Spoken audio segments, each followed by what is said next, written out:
Hey, what's up everybody, it's Brendan and we are back with more WWE Smackdown vs. Raw 2008 General Manager mode.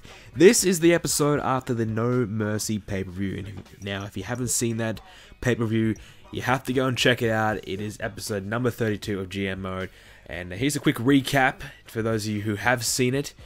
Cruiserweight title, we had a couple of, 4-star, 4.5-star. The 1 5-star match we got here was with the world title match, and the elimination chamber match was 4.5, sorry.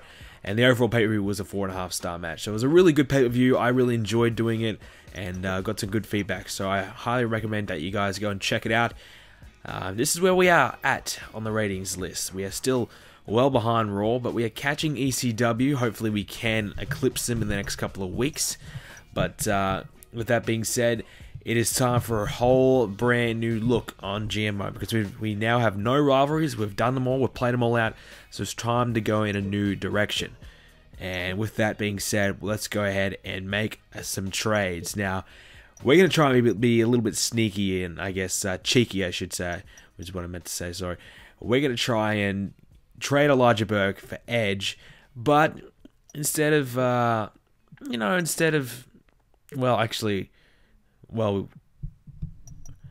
then. I was going to say, well, instead of we just wanted to do a straight trade there, but we got declined. So, we're going to try and up the ante a little bit. Obviously, we have to upgrade Elijah Burke a little bit more before they'll give us him. So, he obviously a straight trade. I think they're both at 91 popularity. Is not good enough for the coach. So, old Jonathan Coachman wants something a little bit better. He wants the better end of the trade. So, we're going to give it to him. Well, kind of. We're going to try and be a little bit cheeky here and try and grab a couple of guys. So we upgrade Elijah Burke to 96. And I think, Elijah Burke is worth 3 guys. So let's get Edge and Henry in the same trade. Oh, actually, Kennedy, sorry. And, well, no surprise, that was declined. So we'll try 2. We'll see if we can get Coach to give us what we want. We want Edge. He's the one guy we want. But we also want Orton. So let's get Elijah Burke away for Edge and Orton. If rated RKO, that'd be a great tag team, but Coach says no. So what about Edge and Mr. Kennedy for Elijah Burke? That would be pretty good. Mr. Kennedy could feud for the US title, perhaps. The trade declines, so Coach does not want to give us Mr. Kennedy either.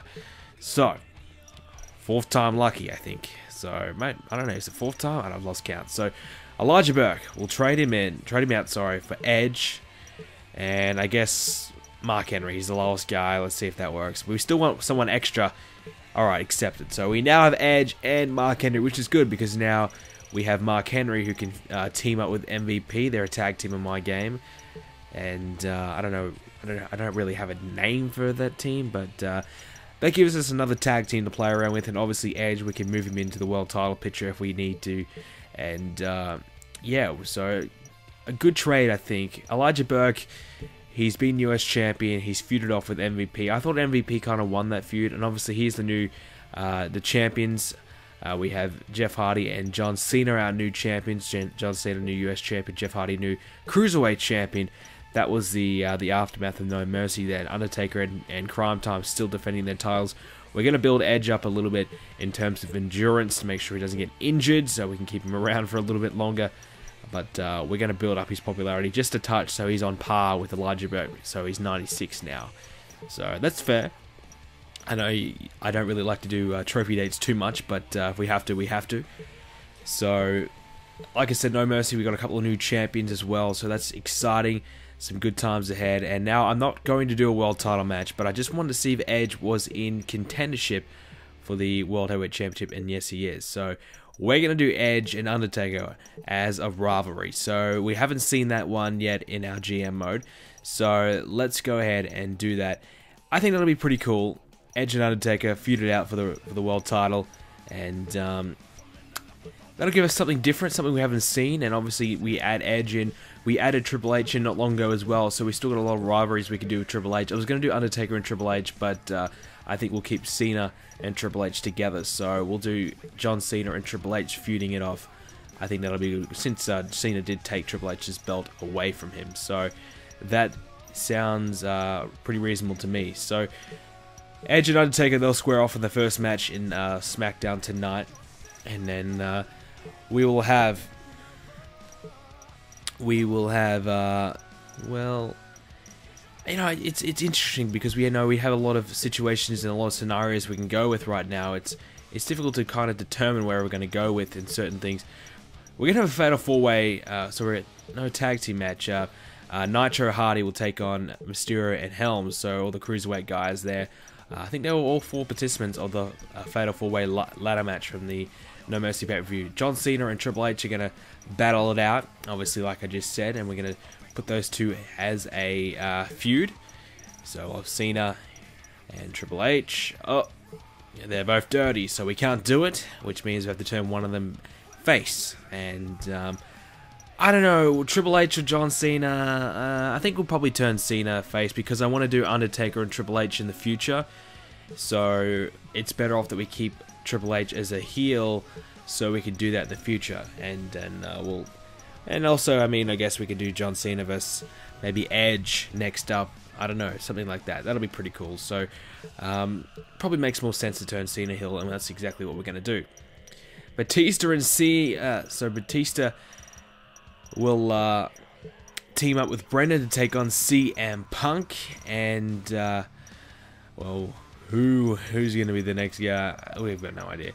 This is a pain in the ass because it's so difficult. Where do you want to go? You know, what kind of rivalries do you want to go in?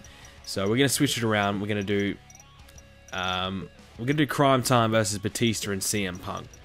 So we've already done CM Punk and Batista as a rivalry though. So maybe Batista and CM Punk could be a new tag team. I don't know. If they beat Crime Time, it might work. I'm not sure. But let's finish it off. Let's finish off the card for this week's show with a 6-man tag team match. Pretty much we just want to get everybody that's not on the card. So let's finish off the show and get everyone on there. And hopefully we can get a decent rating. Obviously we should probably be trying to push for strong ratings, but it's going to be hard to get good ratings now because we have no rivalries.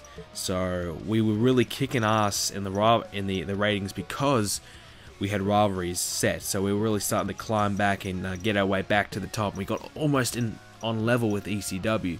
But now, no rivalries.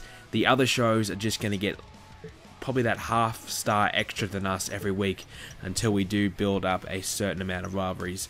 Probably will take, I don't know, 4 or 5 weeks. Then we should start seeing our matches increase in ratings. Just naturally, just because it's a rivalry.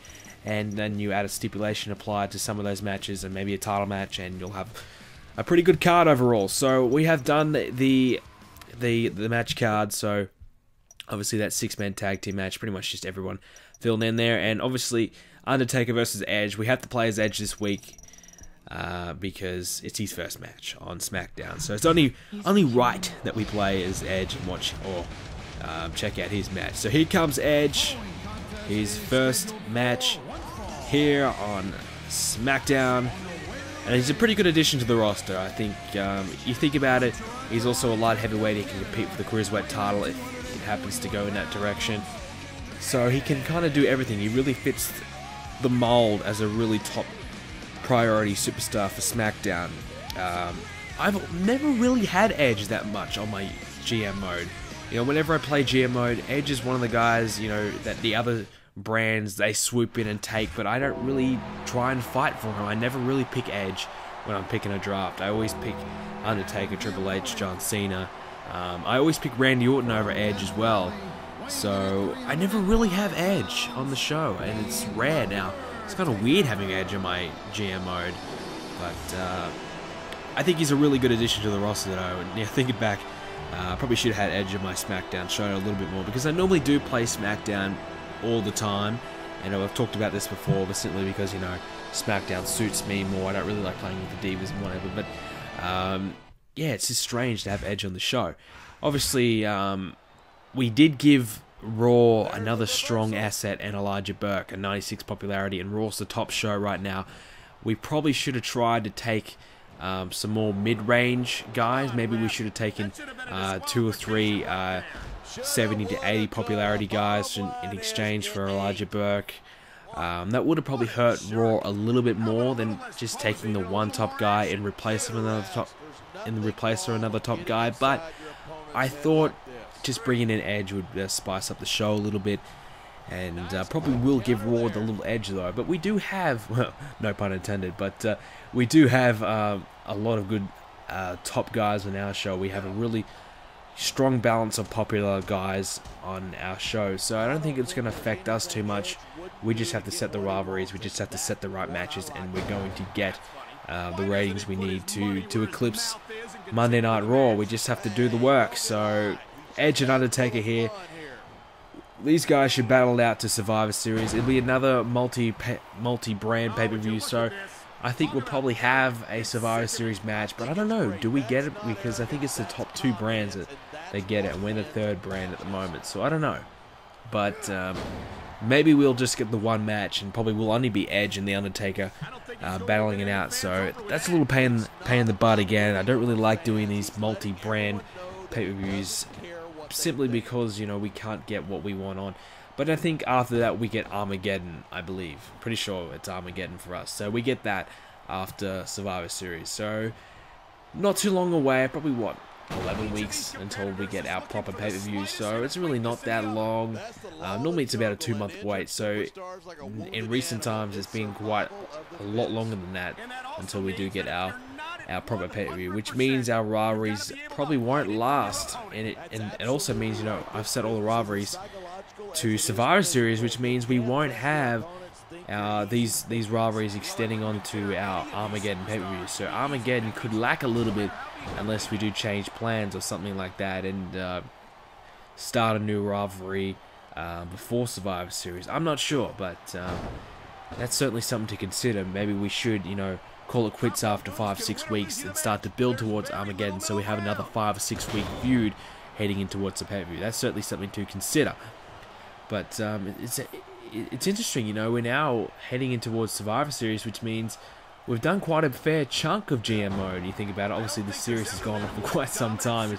Only like 33 episodes, 32 episodes, and over a year, probably nearly a year and a half. So, being a bit slack, but we will get there. We're going to finish this GM mode, and we're not that far away, really, when you think about it. If we just pump out some more episodes more frequently, maybe 1-2 a week, and we'll be at WrestleMania in no time. And as Edge goes for the pin, and there has been broken up thanks to the ropes. So we are getting there, all you GM mode fans. We are getting there. There is actually a lot of you guys now requesting GM mode, which is good to see. The last GM mode episode, the No Mercy pay-per-view, did really, really well. I was actually surprised how well that did. I wasn't expecting over 2,000 views in that one, so that's really, really promising for the series. Normally, each episode will get about 500 views or whatever, so maybe it's because it's a pay-per-view, it spiked up a little bit, but I was expecting maybe 1,000 tops, so getting 2,000 certainly was great to see. It was really great to see that, and really shocked me, so that was awesome. And I do apologize, I do this all the time for the lack of GM mode videos. I know a lot of you guys hang in there, you love this series. I don't really upload it enough because universe mode is my priority, but I promise you I will continue to do GM mode more frequently. I haven't played the game for quite some time, actually, besides playing, you know, No Mercy. Even then I recorded that quite some time ago. So getting back on the game today and recording some more GM mode was actually a lot of fun. So certainly will be wanting to play this game a little bit more as Edge hit the execution, arm drag in the middle of the ring, going for the pin. That is it. Edge pins The Undertaker. Edge has pinned the World Heavyweight Champion. He completely dominated the Dead Man in his first match on Smackdown, and Edge has won this match, and rightfully so. He may be the next World Heavyweight Champion if he can win the title. Big win for Edge, heading in towards Survivor Series.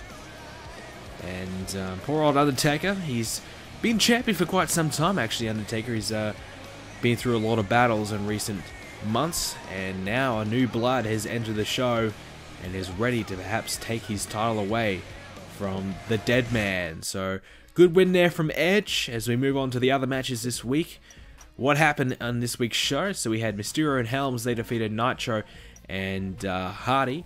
John Cena defeated Triple H again. CM Punk and Batista knocked off the tag team champions in a tag team match. And Henry, MVP, and Brendan win their 6-man tag team matchup. So, we'll delete all these messages here. Sabu, I think that was Sabu, had a little bit of a injury. And let's see how we did on the ratings. So, Raw did a 3-star rated show, so that's good news. We could make a bit of ground here. Raw did pretty poorly. ECW, though, 4-star. That's going to be hard to beat. So, we might be in the middle there. Yes, 3.5 stars. So, not a bad show overall, but yeah, probably rightfully deserved that. So, Raw did lose a bit of ground. ECW gained a bit of ground, so I think we lost ground too somehow. I don't know, but whatever. It is tough times in the ratings war, but we're gonna get there. I promise you. By the end of the series, we're gonna be #1 brand, and if not, well, fuck.